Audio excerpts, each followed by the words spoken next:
इस तस्वीर को देखिए दोस्तों। बिहार के मुख्यमंत्री नीतीश कुमार के साथ भाजपा के नेता और उनके डेप्यूटी चीफ मिनिस्टर सम्राट चौधरी जो हैं वो मुस्कुरा रहे हैं। न जाने कौन सा गम छुपा रहे हैं। याद कीजिएगा दोस्तों, कुछ ही महीनों पहले की बात है जब सम्राट चौधरी ने डंके की चोट पर कहा था, क्या कहा था कि मैं जो ये पगड़ी मैंने लगाई हुई है ये नीतीश कुमार के मुख्यमंत्री पद से हटने के बाद ही ये पगड़ी हटेगी। याद है कि नहीं आपको? उन्होंने ऐसा कहा था। आज उन्हें अपनी इस पगड़ी को और कस के बांधना पड़ेगा। बिहार की जनता देख रही है कि किस तरह से राजनीतिक अवसरवादिता की तमाम हदें न सिर्फ नीतीश कुमार पार कर रहे हैं बल्कि भारतीय जनता पार्टी भी पार कर रही है। याद कीजिए दोस्तों, सम्राट चौधरी ने दरअसल कहा क्या था, सुनते हैं। भाजपा की सरकार बनाना है और जब तक नीतीश कुमार को सत्ता से नहीं हटाएंगे तब तक ये पगड़ी हमारे सर से नहीं खुलेगी। बताइए ना सम्राट जी, आज इस पगड़ी का क्या कीजिएगा? अब तो इस पगड़ी को और कस के बांधना पड़ेगा साहब। यही नहीं दोस्तों, नीतीश कुमार को न जाने किन किन शब्दों से भाजपा ने नवाजा था। इन चेहरों पर गौर कीजिएगा। प्रधानमंत्री नरेंद्र मोदी, स्मृति ईरानी, खुद सम्राट चौधरी लगातार नीतीश कुमार के बारे में न जाने क्या क्या कह रहे थे। याद है आपको? विधानसभा के अंदर नीतीश कुमार ने एक बयान दिया था और वो बयान जो था वो काफी विवादास्पद हो गया था क्योंकि जो उनके कहने का तरीका था वो बहुत ही अजीबोगरीब सुनाई दे रहा था। कुछ लोगों को वो अश्लील भी लगा था। हालांकि जो संदेश था उसके जरिए वो यही बतलाने की कोशिश कर रहे थे कि जब से राज्य की महिलाएं शिक्षित हुई हैं तब से रिप्रोडक्टिव हेल्थ के बारे में वो और जागरूक हुई हैं। मगर नीतीश कुमार का तरीका जो था ना वो बहुत ही अश्लील सा लग रहा था। वो और बेहतर शब्दों का चयन कर सकते थे मगर उनके इस भाषण पर याद कीजिए, प्रधानमंत्री से लेकर सम्राट चौधरी से लेकर स्मृति ईरानी से लेकर लोगों ने क्या क्या नहीं कहा था। सबसे पहले सुनते हैं नीतीश कुमार ने क्या कहा था, सुनते हैं। जो पुरुष है वो तो रोज रात में जो सदिया होता है उसके साथ करता है ना, तो उसी में और पैदा हो जाता है। और लड़की पढ़ लेती है तो हमको मालूम था कि वो करेगा, ठीक है, लेकिन अंतिम में भीतर मत घुसाओ, उसको बाहर कर दो।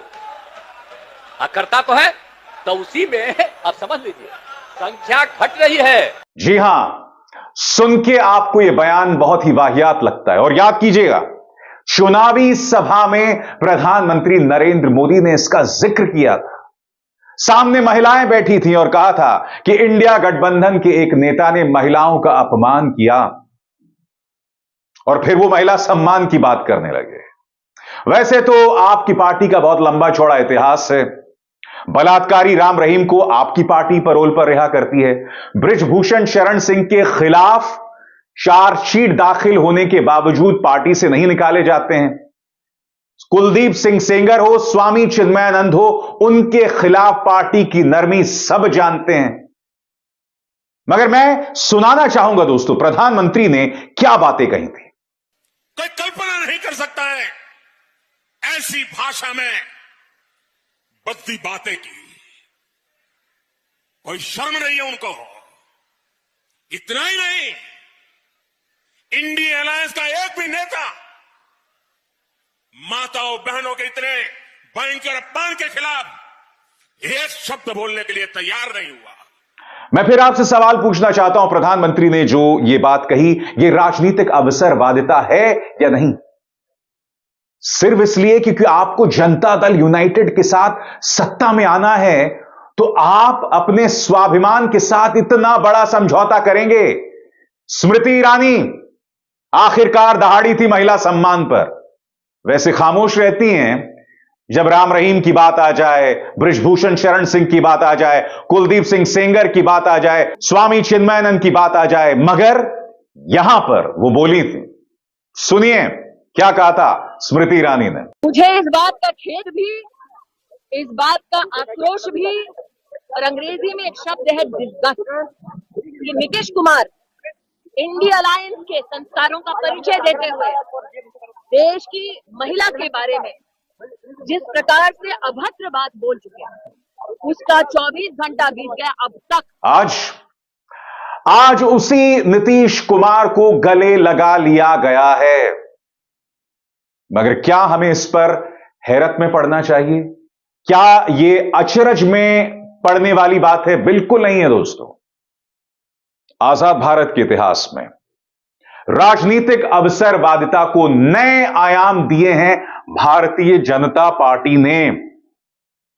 मुद्दा सिर्फ यहां नीतीश कुमार का नहीं है। आपके सामने कई ऐसे नेता हैं जिन पर भारतीय जनता पार्टी ने कार्रवाई की थी, जिन्हें लगातार डराया गया था, मगर जैसे ही उन्होंने पाला पलटा या पाला बदला, सारे केस बंद हो गए। कुछ नाम मैं आपके सामने रखना चाहूंगा। शुवेंदु अधिकारी, हेमंत बिस्व शर्मा, अजीत पवार, ये कुछ नाम हैं जिन पर गौर कीजिए दोस्तों। नारायण राणे, इन सब पर भ्रष्टाचार के गंभीर आरोप थे, मगर फिर इन्हें समझ आ गया कि अगर जान बचानी है तो उस वॉशिंग मशीन में कूदना पड़ेगा जिसमें धुलने के बाद हमारे दाग धुल जाएंगे। और भाजपा की डिक्शनरी में दाग अच्छे हैं, खासकर तब जब आप हमारे पाले में बैठे हों। आज बड़ा सवाल न्यूज चक्र के जरिए मैं यही उठाने का प्रयास कर रहा हूं कि क्या भारतीय राजनीति में अब अवसरवादिता ही चलेगी? क्या भारतीय जनता पार्टी नए आयाम कायम कर रही है? सीधा सा सवाल है दोस्तों। आजाद भारत के इतिहास में आया राम गया राम की परंपरा रही है, इसे कोई नजरअंदाज नहीं कर रहा है।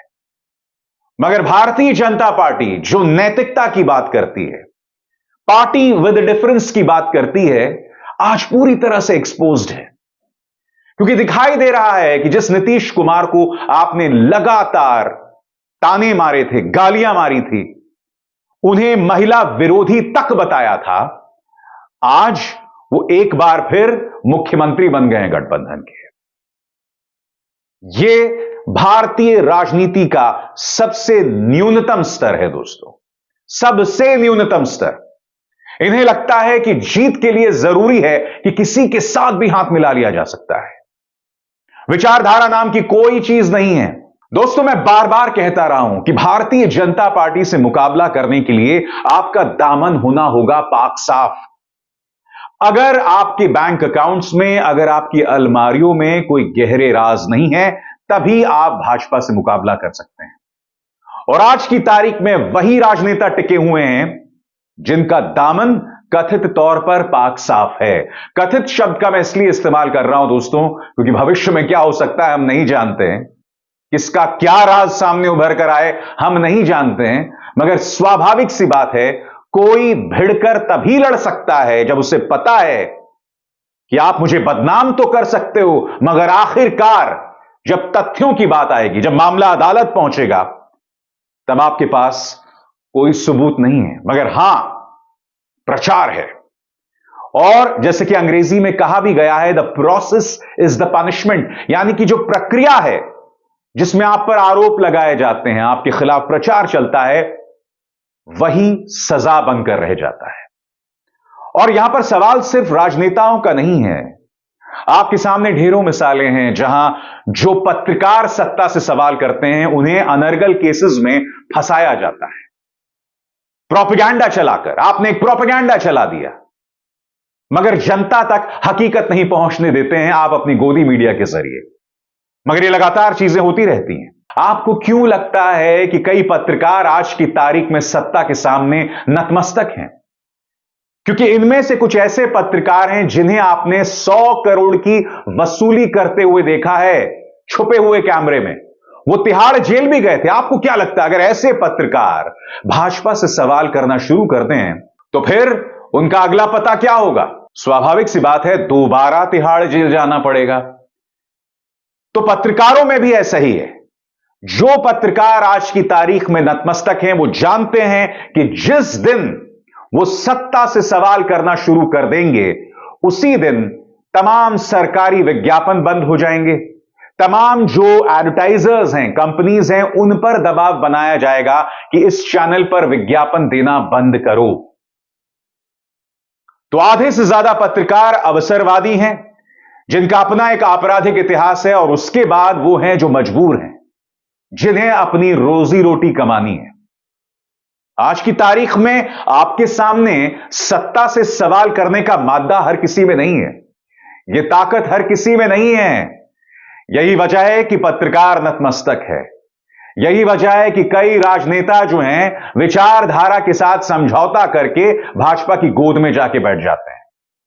मगर सबसे बड़ी बात, खुद भाजपा, क्या भाजपा को यह नहीं मालूम कि आज की तारीख में चलिए आप सत्ता में, आज की तारीख में आपके हाथ में ताकत है, एजेंसीज है, पैसा है, प्रचार तंत्र है, मगर यह हर बार नहीं रहेगा। और फिर आपको इतिहास में किस पॉलिटिकल पार्टी के तौर पर याद रखा जाएगा? वो पॉलिटिकल पार्टी जो सत्ता के लिए, सत्ता में बने रहने के लिए तमाम हदों को पार करने के लिए तैयार है, तमाम लक्ष्मण रेखाओं को पार करने के लिए तैयार है। वो पॉलिटिकल पार्टी जो सवालों से बचती है, आलोचनाओं से डरती है। और यही वजह है कि income tax, ED, anti terror cell का इस्तेमाल किया जाता है पत्रकारों के खिलाफ, एक्टिविस्ट के खिलाफ, राजनेताओं के खिलाफ। क्योंकि आप जानते हैं आपके पक्ष में प्रचार है, वो प्रचार जो जनता पर हावी है, और उस प्रचार से कुछ पत्रकार घबरा जाते हैं, कुछ राजनेता घबरा जाते हैं, और नतीजा आपके सामने है दोस्तों। यकीनन दोस्तों, यह भारतीय राजनीति का न्यूनतम स्तर है। यह संकट काल है जहां राजनीति के कोई मायने नहीं रह गए हैं। प्रधानमंत्री मंच पर खड़े होकर जितनी बड़ी बड़ी बातें भी करें, हकीकत कुछ और है। याद कीजिएगा दोस्तों, अमित शाह ने क्या कहा था कि हम नीतीश कुमार के साथ जाएंगे ही नहीं। याद है कि नहीं आपको? सुनते हैं फिर से। एक बात स्पष्ट कर देता हूं, किसी के मन में यह संशय हो कि चुनाव के परिणामों के बाद नीतीश बाबू को फिर से भाजपा एनडीए में लेगी, तो मैं बिहार की जनता को स्पष्ट कह देना चाहता हूं, और लल्लन बाबू को भी स्पष्ट कहना चाहता हूं, आप लोगों के लिए भाजपा के दरवाजे हमेशा के लिए बंद हो चुके हैं। अब आपके सामने हकीकत है दोस्तों। अब आपके सामने तस्वीर साफ हो गई है कि ये लोग हर किस्म का समझौता करने को तैयार हैं सत्ता में बने रहने के लिए। अभिसार शर्मा को दीजिए इजाजत। नमस्कार।